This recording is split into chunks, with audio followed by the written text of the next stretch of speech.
आज हम लोग कक्षा 10 के फिजिक्स के वीडियो के अगले भाग में अवतल दर्पण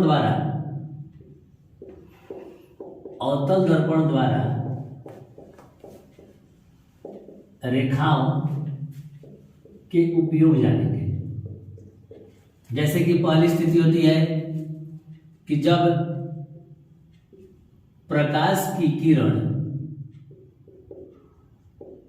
मुख्य अक्ष के समांतर आती है। यहां कहने का मतलब यह है कि जब प्रकाश की किरणें मुख्य अक्ष के समांतर अवतल दर्पण पर आती है तो क्या होता है। ठीक है, फिगर हम लोग बनाते हैं जिसमें mm जैसे एक अवतल दर्पण है। तो जब कोई किरण मुख्य अक्ष के समांतर आती है तो वह परावर्तित होकर फोकस से होकर चली जाती है। ऐसा ही कंडीशन उत्तल दर्पण में भी होता है। चूंकि ये किरण वास्तविक रूप से कटती है और उत्तल दर्पण में काल्पनिक रूप से कटता है। तो जब प्रकाश की किरण मुख्य अक्ष के समांतर आती है तो वह फोकस से होकर परावर्तित हो जाती है। ये ऑब्जेक्टिव क्वेश्चंस है जो कि आगे कंपटीशन में भी ये सब आते हैं कि मतलब मुख्य अक्ष के समांतर आने वाली किरणें से परावर्तित है। याद रखेंगे फोकस से। इसकी दूसरी स्थिति होती है जब किरण वक्रता केंद्र से होकर दर्पण पर आपतित होती है। तो जब किरण वक्रता केंद्र से होकर दर्पण पर आपतित होती है P है, F और C। तो जब किरण C से होकर दर्पण पर जाए तो चूंकि केंद्र और इसके बीच दर्पण के बीच 90 डिग्री का कोण बन जाता है। तो जब कोई किरण वक्रता केंद्र से होकर दर्पण पर आपतित होती है तो उसी दिशा में परावर्तित होती है। तो उसका होगा तो वह वक्रता केंद्र से ही होकर परावर्तित हो जाती है। एक अन्य स्थिति, तीसरा स्थिति होता है कि जब प्रकाश की किरण फोकस से होकर आपतित हो। तीसरा स्थिति है जब प्रकाश की किरण फोकस से आपतित हो। सेम सिचुएशन उत्तल के लिए भी होता है। जब प्रकाश की किरण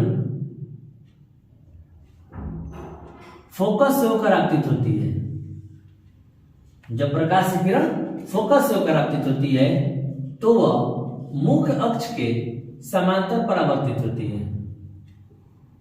तो वह मुख्य अक्ष के समांतर परावर्तित होती है। इन्हीं तीनों रेखाओं का प्रयोग करके हम लोग अवतल और उत्तल दर्पण के विभिन्न स्थितियों में बनने वाले प्रतिबिंब के बारे में पढ़ेंगे। अब हम लोग अवतल दर्पण की विभिन्न स्थितियों में बने प्रतिबिंब के बारे में पढ़ेंगे। तो सबसे पहले हम जानेंगे अवतल दर्पण में कौन कौन सी स्थितियां उत्पन्न होती है। सबसे पहले हम एक अवतल दर्पण बनाते हैं और इसके सभी बिंदुओं को लिख लेते हैं, जैसे P ध्रुव, F फोकस, C वक्रता केंद्र। अब इसमें क्या क्या स्थितियां उत्पन्न होती है। सबसे पहली स्थिति जब वस्तु P मतलब ध्रुव तथा फोकस के बीच हो। हमारी पहली स्थिति आती है जब वस्तु ध्रुव और फोकस के बीच हो। दूसरी स्थिति जब वस्तु F अर्थात फोकस पर स्थित हो। ठीक है।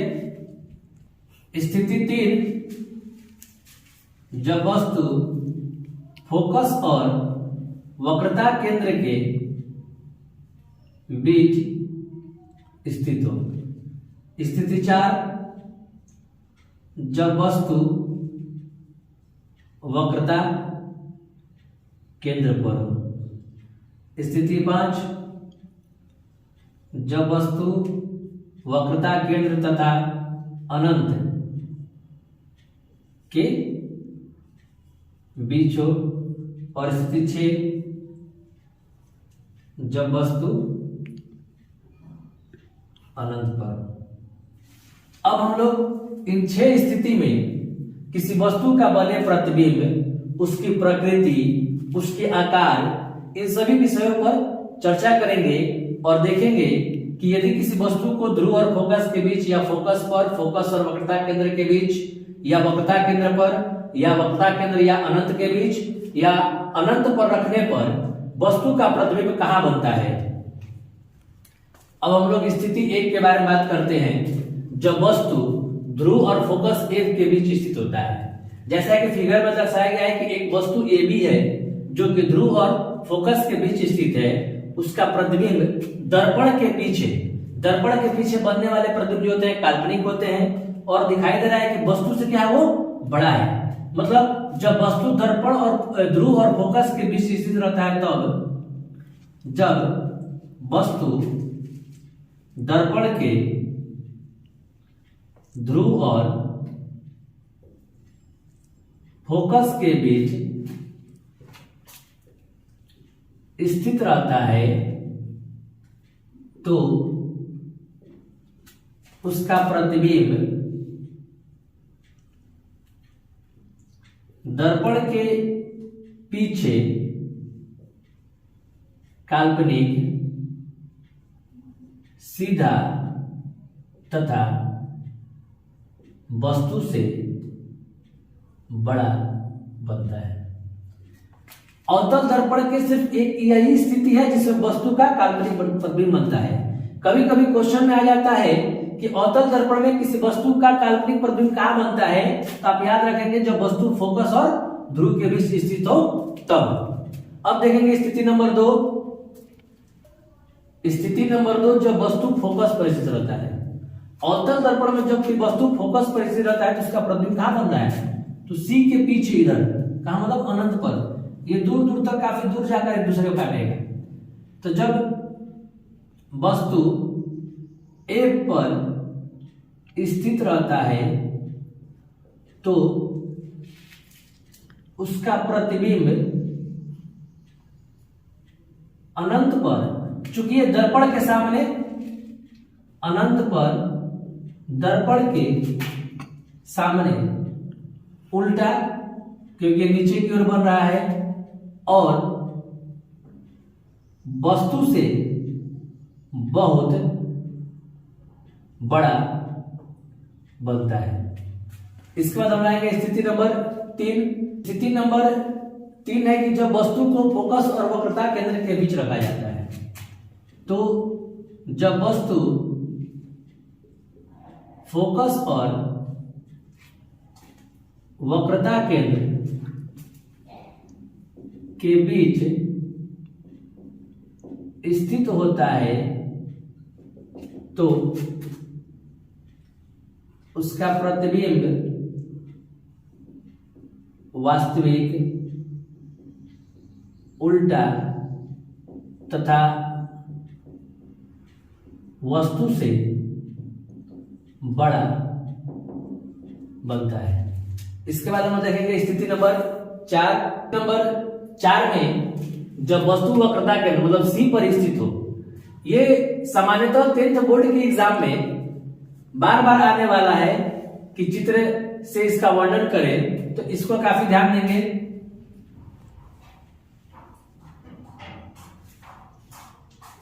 जब वस्तु अवतल दर्पण के वक्रता केंद्र अर्थात सी पर स्थित रहता है, तो उसका प्रतिबिंब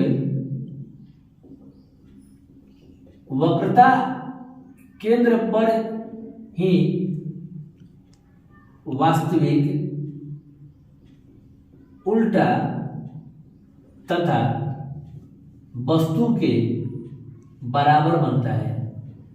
यही एक स्थिति है जिसमें वस्तु और प्रतिबिंब दोनों का आकार जो क्या होता है वो बराबर होता है। क्वेश्चन आता है कि किस स्थिति में वस्तु का आकार और प्रतिबिंब का आकार बराबर होता है, तो हम लोग उसका आंसर लिखेंगे जब वस्तु वक्रता केंद्र पर हो तब। अगली स्थिति है स्थिति नंबर 5। स्थिति 5 जब वस्तु वक्रता केंद्र और अनंत के बीच स्थित हो।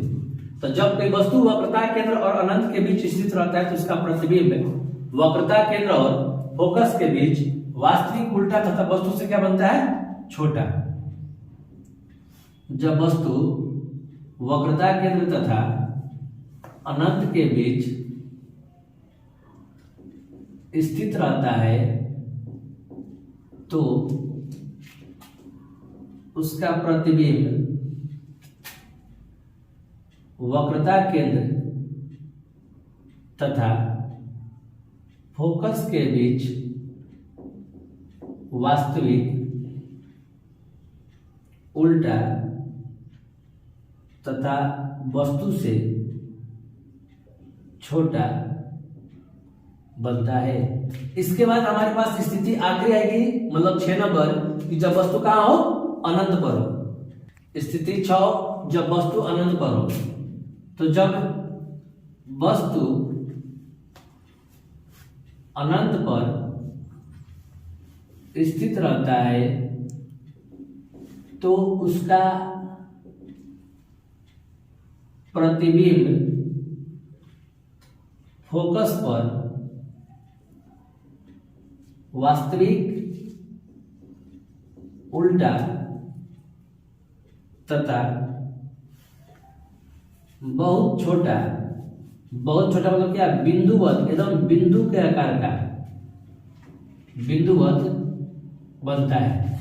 इन 6 स्थितियों के शॉर्ट ट्रिक समझने के लिए, आसानी से समझने के लिए आप हमारे अगले वीडियो को जरूर देखें, जिसमें आपको इन 6 स्थिति में के शॉर्ट ट्रिक्स जो आपको आसानी से याद हो जाए, और उसके साथ साथ उत्तल दर्पण में जो प्रतिबिंब की स्थितियां होती हैं उसके बारे में चर्चा हम लोग अगले वीडियो में करेंगे।